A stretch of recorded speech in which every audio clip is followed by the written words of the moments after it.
Lá no fim do horizonte, no canto mais distante, lá a tua mão está. Lá acima do universo, nas linhas de um verso, lá a tua mão está. Se eu for ao céu, ao mais profundo mar, ali tua mão está. Ali tua mão está.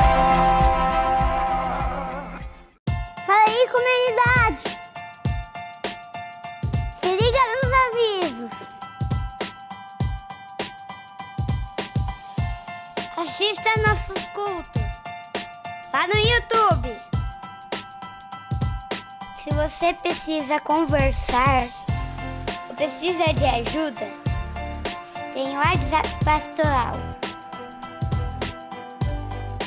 Você pode fazer a tua oferta com o Pix montemulher99@gmail.com.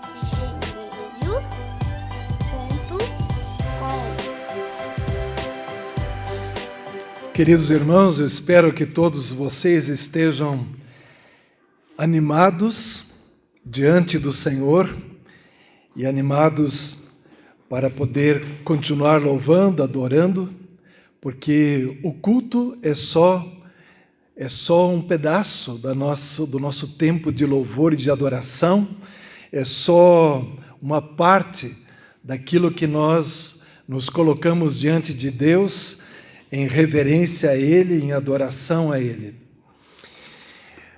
Eu quero perguntar a você neste momento, como andam as tuas leituras bíblicas neste ano? Nós já estamos quase em fevereiro, já deu tempo de folga para a gente dar uma relaxada, descansada, e creio que já houve tempo suficiente para a gente retomar as atividades de leitura, de estudo, de meditação na palavra. Não quero constranger ninguém, não vou pedir para que ninguém levante a mão, mas eu tenho cultivado este hábito diante de Deus há muito tempo, e já há alguns anos eu optei por cada ano ler a Bíblia toda no ano, e em uma versão diferente. Existem dezenas, não sei, André, se você sabe quantas versões tem, mas eu creio que eu já devo ter lido umas 10, né? Versões diferentes. Não são Bíblias, né, iguais. Não é a NTLH mais NTLH e mais NTLH, mas é NTLH mais NVI mais a NVT, outras. Existe uma variedade enorme de versões bíblicas para todo tipo, para todo gosto e para toda pessoa.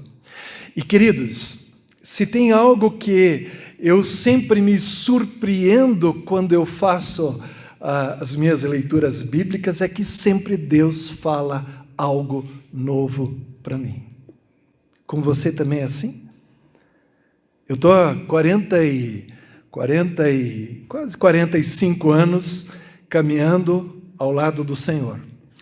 E já li inúmeras vezes a palavra de Deus e trechos bíblicos, mas sempre de novo, Deus tem algo a nos falar, tem algo a nos tocar, algo a nos mostrar, algo a nos ensinar, algo a nos falar ao coração, nos tocar no mais profundo do nosso ser. No ano passado eu consegui terminar uma versão inteira bem mais cedo, por causa da pandemia, a gente tinha um pouquinho mais de tempo, né?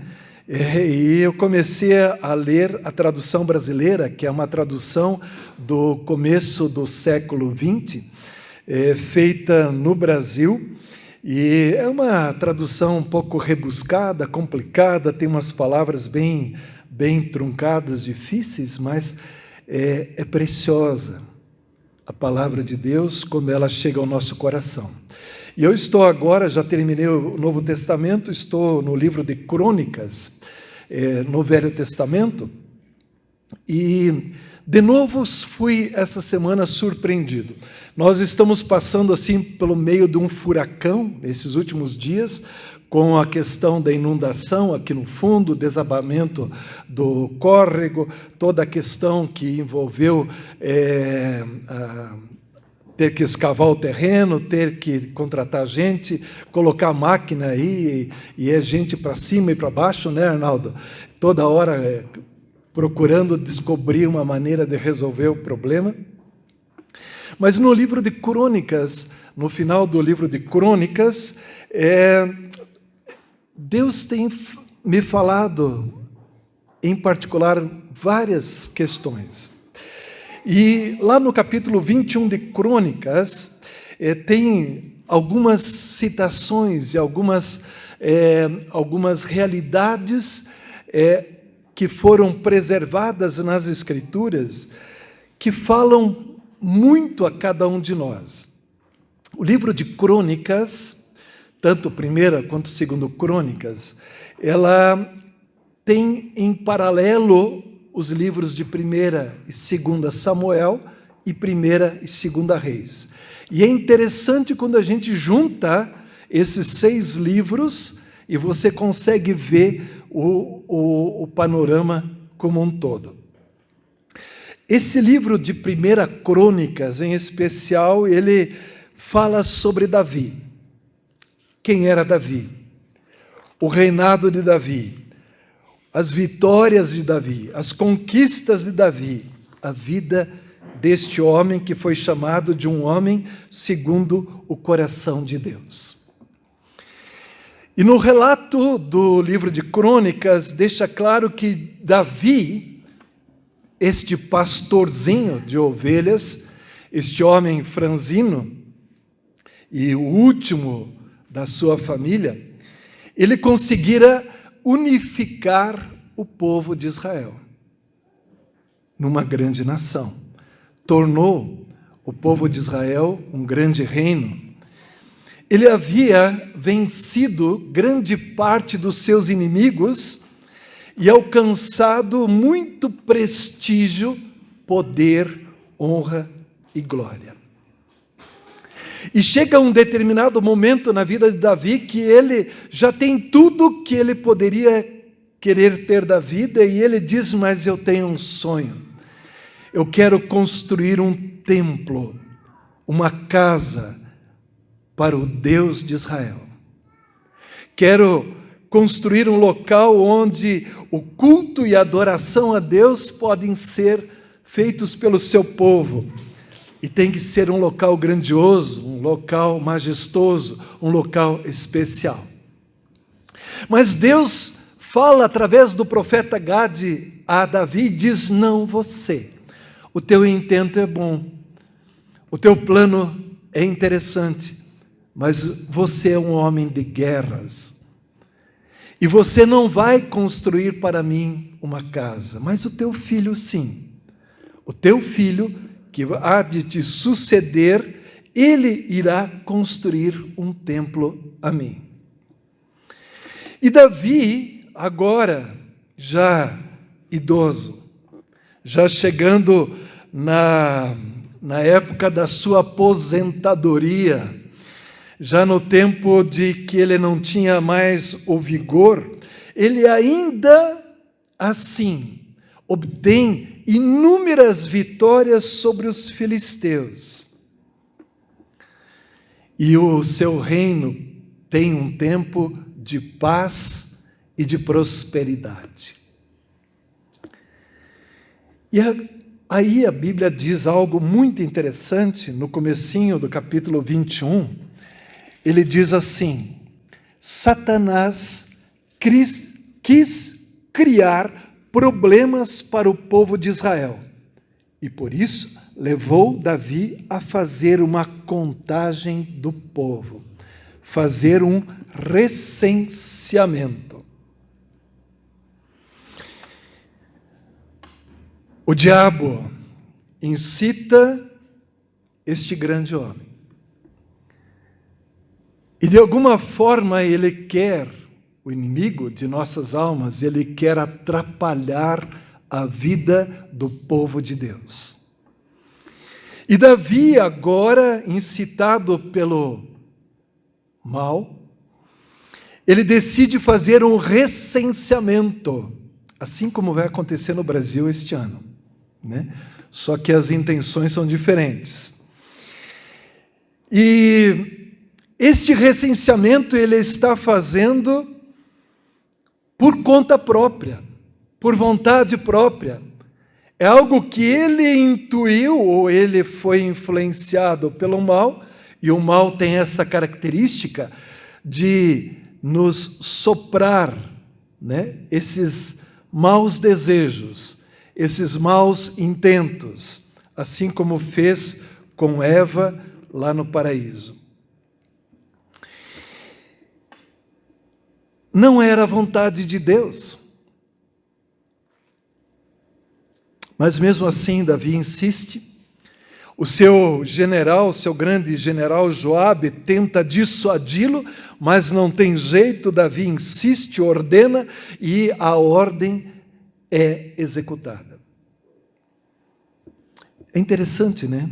Depois de um tempo de grandes vitórias e conquistas diante de Deus, quando nós estamos num tempo de aparente paz, quando tudo parece que está bem, tranquilo, o inimigo mostra a sua face. E tenta criar dificuldades para o povo de Deus.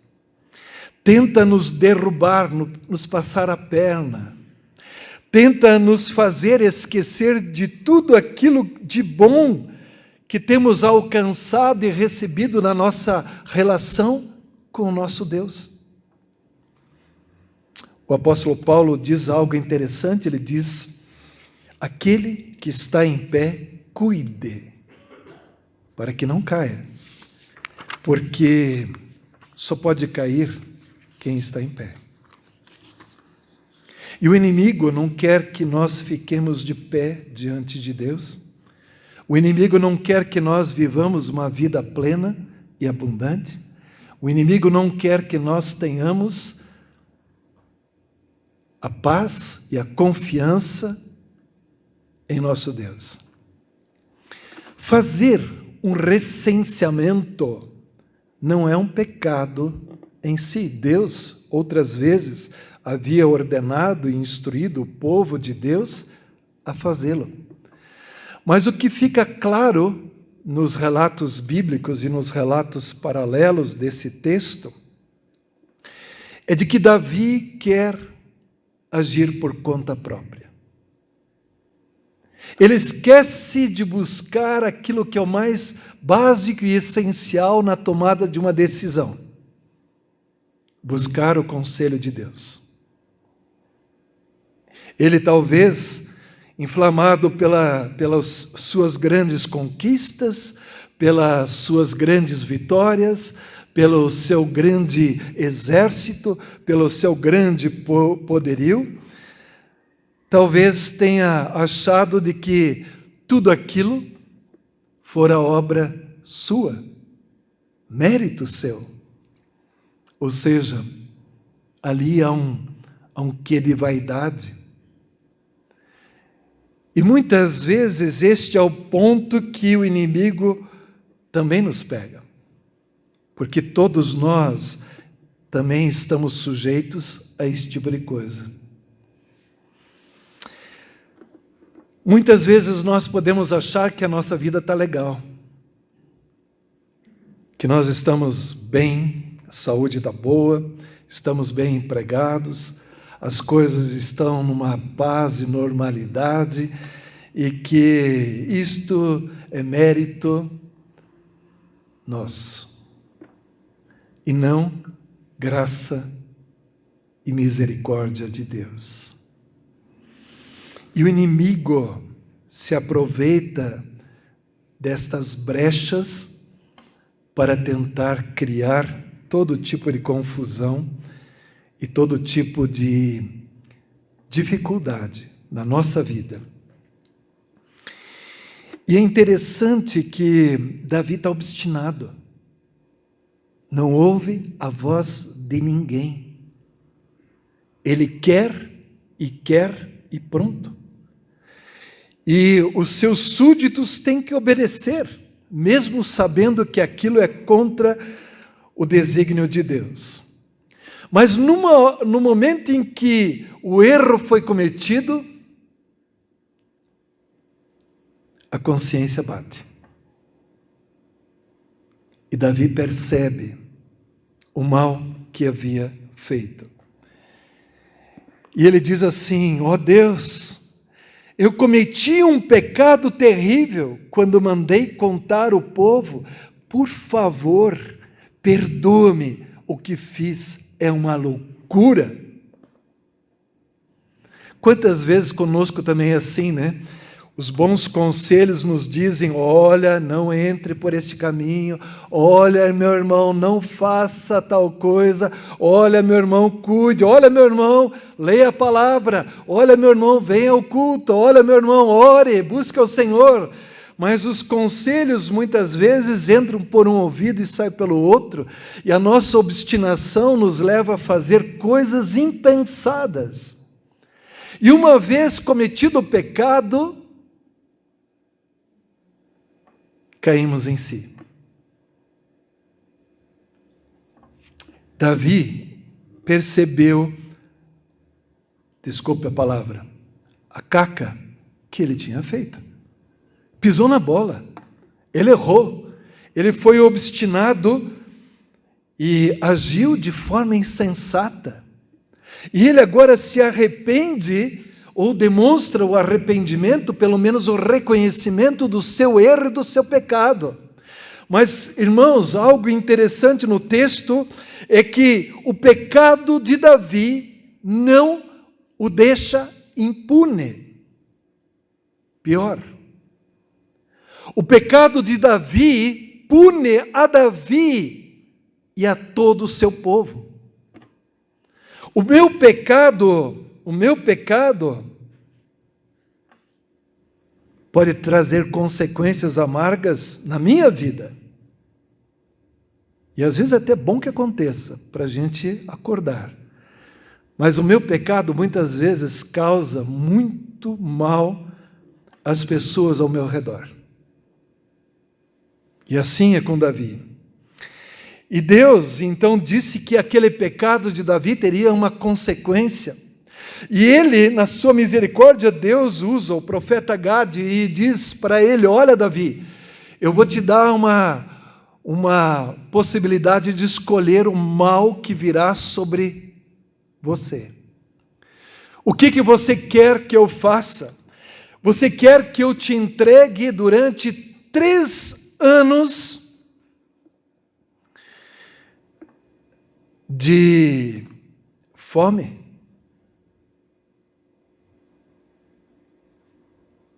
Três anos de fome?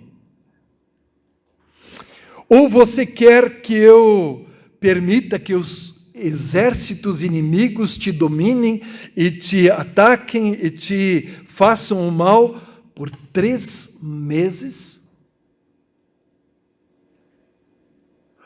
Ou você quer que eu envie o meu anjo trazendo peste e destruição sobre o povo por 3 dias?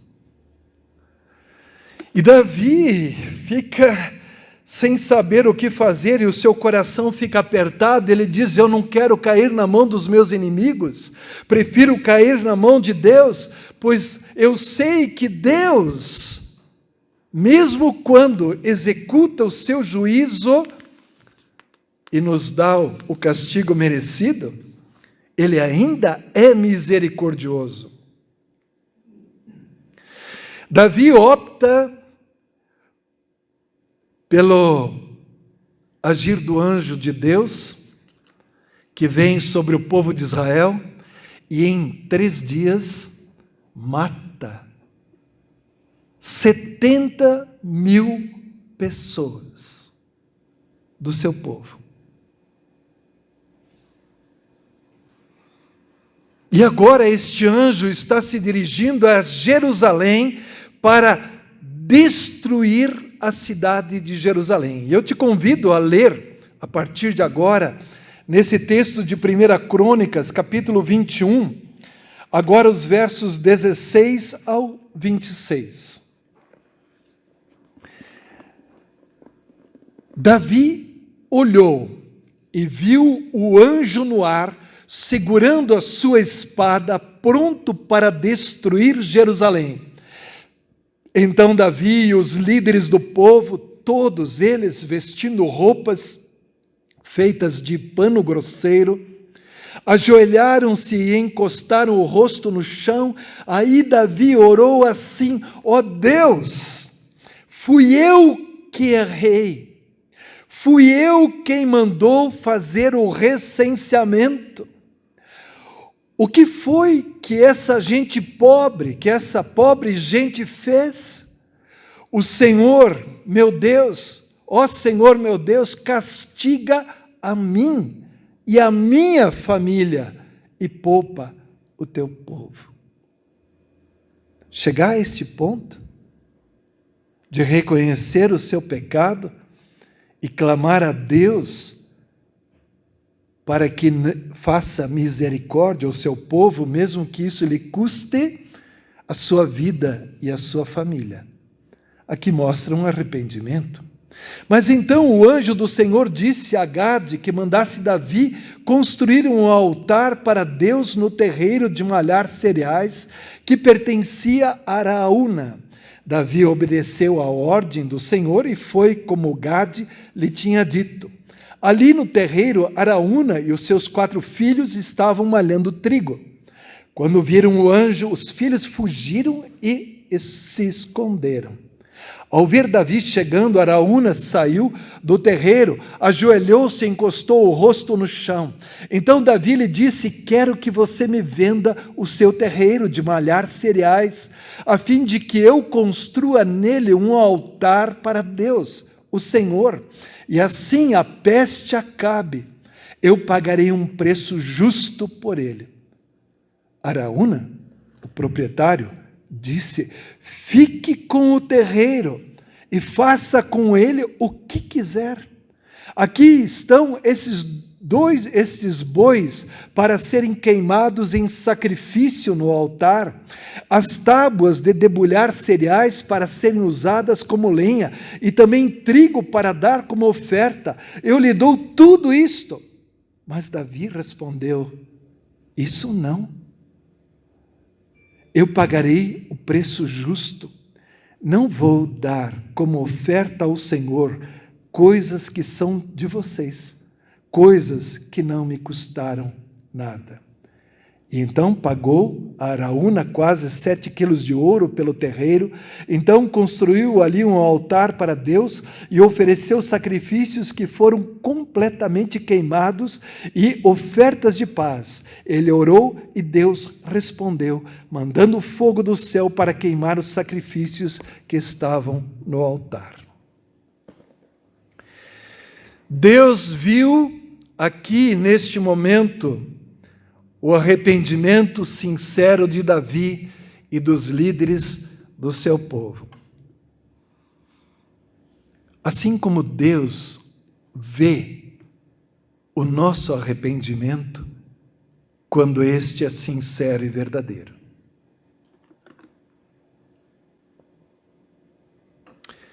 O verdadeiro arrependimento nos leva não só a reconhecer o nosso erro e confessá-lo, mas sim a pedir pela graça e pela misericórdia de Deus, e ainda mais, nos leva a uma mudança de vida e de atitude. Pecar Não é normal. É um acidente. Mas quando nós pecamos e o Senhor Deus e seu Santo Espírito nos toca e nos convence, precisamos nos arrepender verdadeiramente. Largar aquele pecado, confessá-lo, mas também mudar de atitude. Senão, é só blá, blá, blá, né?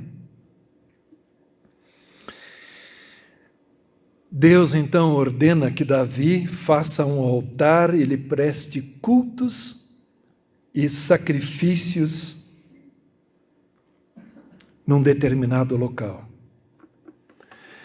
E me chama a atenção essa frase, esse versículo bíblico que diz assim: Davi obedeceu à ordem do Senhor e foi e fez como o profeta havia indicado. Davi obedeceu à ordem do Senhor e foi e fez como o profeta havia indicado. Veja aqui uma mudança de vida e de atitude de Davi. Agora, não era do jeito que Davi queria, mas era do jeito que Deus queria. Davi não iria fazer algo da sua vontade ou que ele achasse que deveria ser feito, mas ele deveria fazer aquilo que Deus lhe falara e lhe indicara. Ele obedeceu.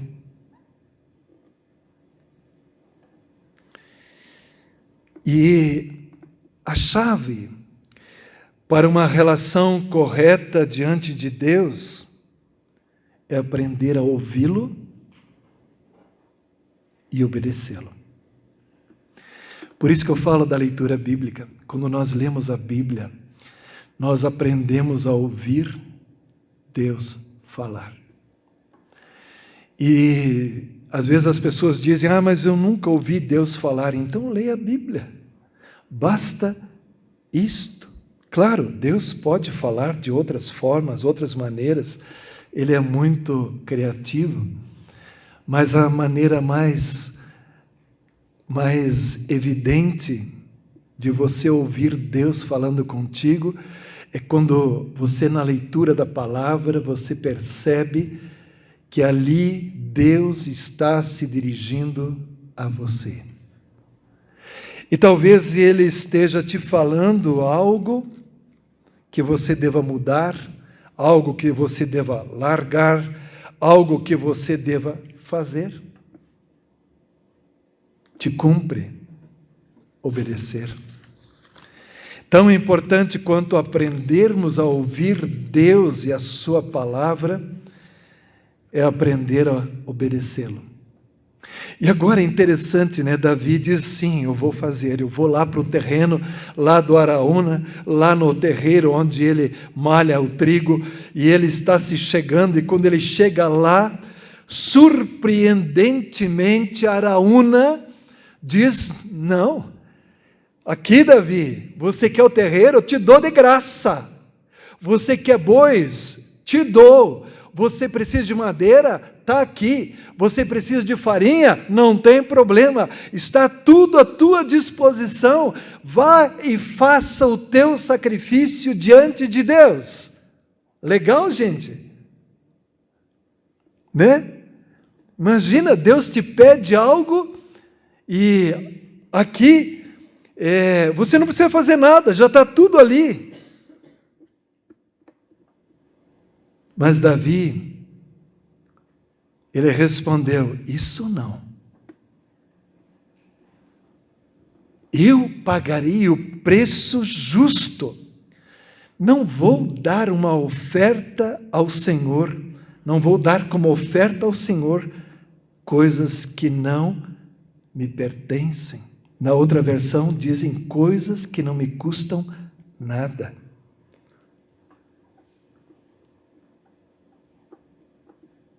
E aqui nós temos um princípio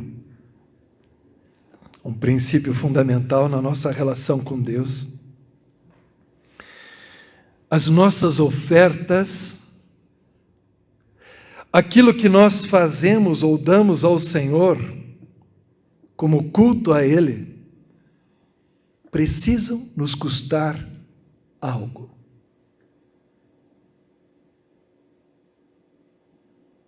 Precisam ter um valor alto.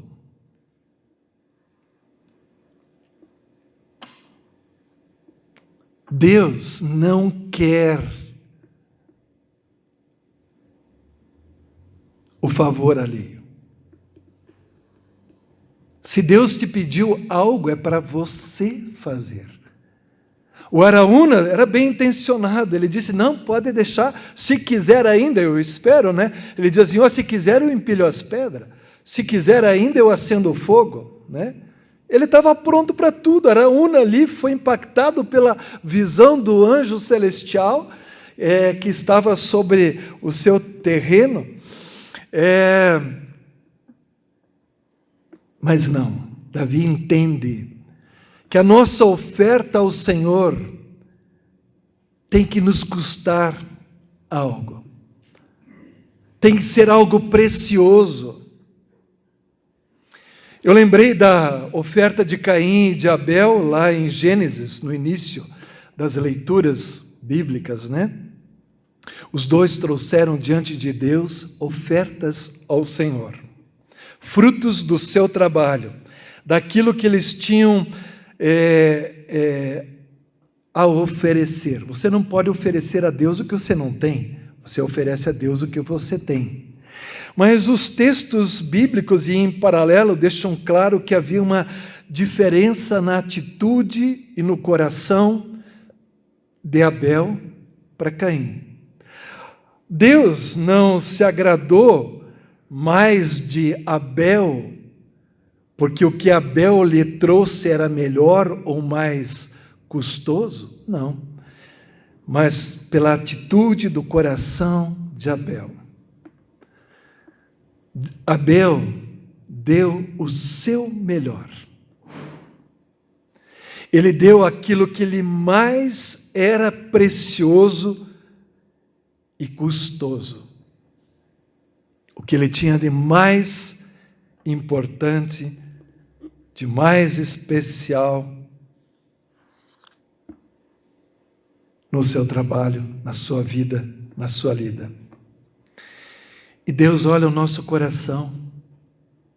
Quando nós fazemos algo para o Senhor, seja tocar, seja cantar, seja cuidar da retroprojeção, seja cuidar da recepção, seja dar aula de escola dominical, seja pregar, seja lá o que for, aquilo que nós oferecemos ao Senhor, o Senhor sonda o coração, avalia o coração, vê se aquilo de fato está sendo feito como culto a Ele. Se aquilo é algo feito com desprendimento, eu estou abrindo mão do meu tempo de descanso, eu estou abrindo mão de outras atividades ou programas que eu poderia fazer neste momento ou nesse dia. Eu abro mão de coisas que são preciosas e custosas no meu dia a dia, e eu quero oferecer o meu melhor a Deus.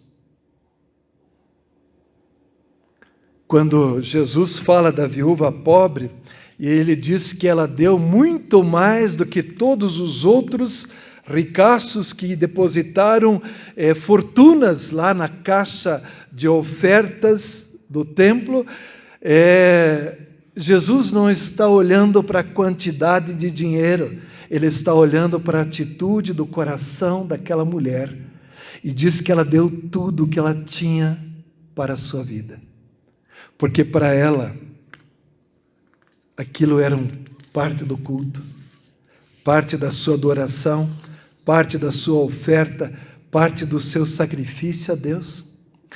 E quando a gente olha no Velho Testamento, nós encontramos o conceito das primícias. E todo o povo de Israel era convidado por Deus a trazer sempre as primícias do seu trabalho. As primícias eram os primeiros frutos do seu trabalho. As primícias eram as suas primeiras ovelhas nascidas no rebanho. Era o primeiro gado, era o primeiro dinheiro do trabalho, eram as primeiras frutas e os primeiros cereais colhidos na sua plantação. Era aquilo que ele tinha de mais valioso e precioso, porque ele estava dando ao Senhor. Quando nós olhamos esse mesmo conceito das primícias, nós vemos que se aplica aos filhos primogênitos de todas as famílias. Todo primeiro filho deveria ser dado ao Senhor, ou então resgatado por um alto valor. Samuelzinho, filho de Ana e de Elcana, foi dedicado ao Senhor. Mas ele poderia ser resgatado se os pais assim o quisessem. Tem que ter um valor aquilo que você oferece ao Senhor. As ofertas, os animais trazidos ao sacrifício não podiam ser qualquer um. Tinham que ser os melhores, sem defeito, sem perna quebrada, sem orelha rasgada, sem doença de pele. Você não oferece ao Senhor o resto, o restolho. Se você quer oferecer algo ao Senhor, dê o teu melhor, algo que te custe, algo que te seja precioso. É assim também com os dízimos. Dízimo não é uma obrigação para nós, mas o dízimo é uma resposta que nós damos àquilo que Deus tem nos dado tão graciosamente. Quando eu trago o meu dízimo ao altar, eu estou dizendo: Senhor, eu sei que tudo que eu tenho, que tudo que eu sou, que tudo que eu recebo na vida não é fruto da minha capacidade, da minha pessoa, é fruto da tua graça e misericórdia. E eu quero oferecer do melhor. E por isso eu sempre digo, quando eu recebo o salário, a primeira coisa que eu penso é separar o dízimo. E eu, para evitar o perigo de agir errado, eu aprendi, e pelo menos eu tenho exercitado, sempre entregar adiantado. Entregar o dízimo antes de receber. Às vezes com um mês de antecedência. É um princípio, algo que nos ajuda a colocar as coisas certas nos lugares certos. E às vezes a gente quer que Deus nos abençoe, a gente quer que Deus nos agracie, a gente quer que Deus nos responda, a gente quer que Deus ouça a nossa oração, mas a gente não está disposto a dar o nosso melhor a Ele. Eu fiquei pensando até mesmo nos cultos. Gente, eu fiquei assustado no final do ano passado, e às vezes eu fico também, quando vejo algumas pessoas trocando o culto por outras coisas. Claro, se você está doente, hoje nós temos um caminhão de gente enferma, doente, com Covid, é bom que eles fiquem lá, né? Que eles estejam assistindo o culto e a programação online. Mas quantas vezes nós damos a rapa do tacho a Deus? As nossas ofertas é aquilo que nós não queremos guardar no bolso, está atrapalhando na carteira ou na bolsa.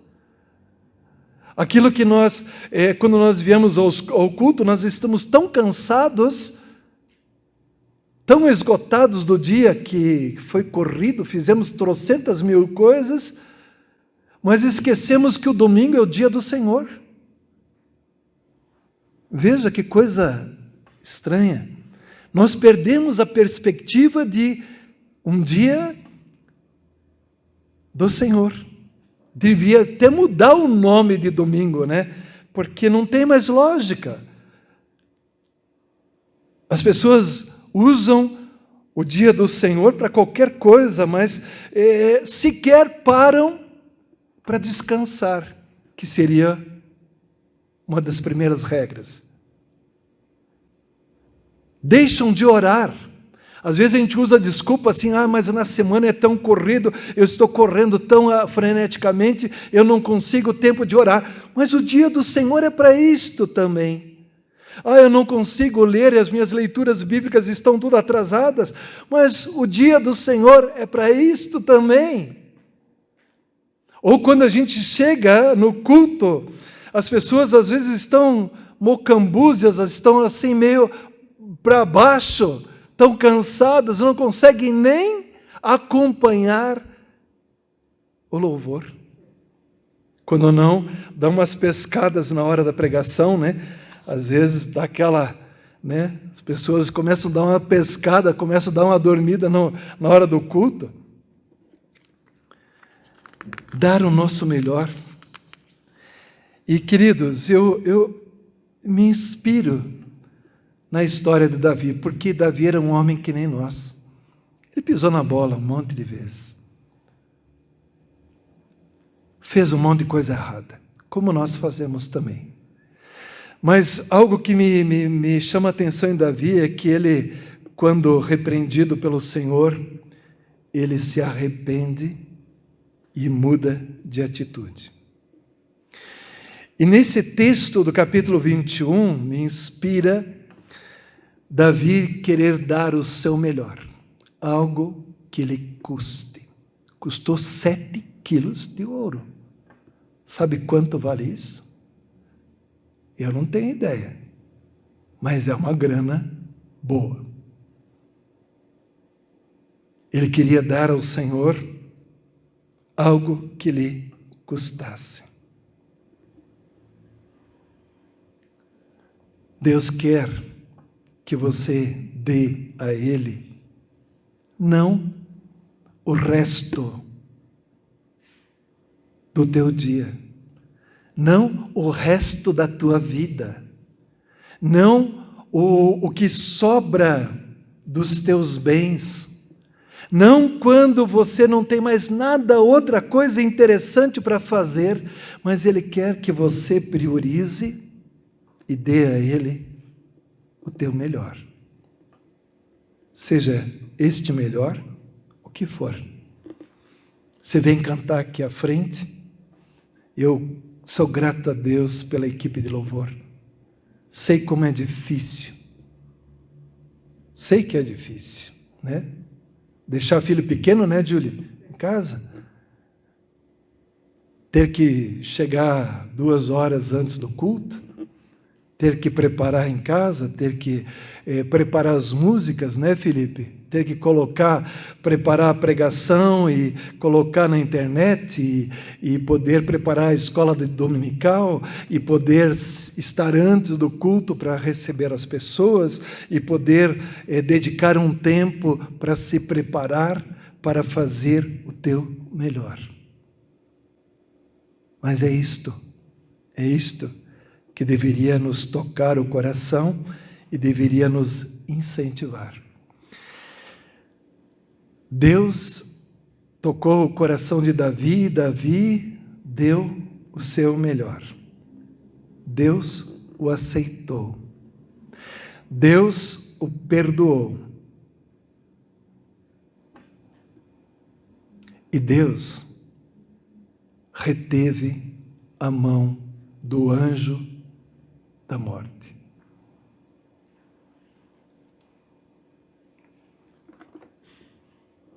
Gostaria de desafiar você, meu irmão, minha irmã, a priorizar o Senhor na tua vida. Deus não nos pede algo que seja impossível ou algo que nós não tenhamos ou temos. que Deus te pede, Ele sabe que você pode dá-lo, mas Ele quer que você dê o teu melhor, com o coração grato, com o coração dedicado, porque nós não estamos fazendo nada do que fazemos para um qualquer. Nós estamos servindo ao Deus Todo-Poderoso, ao Deus Santo. E para Ele, somente o melhor.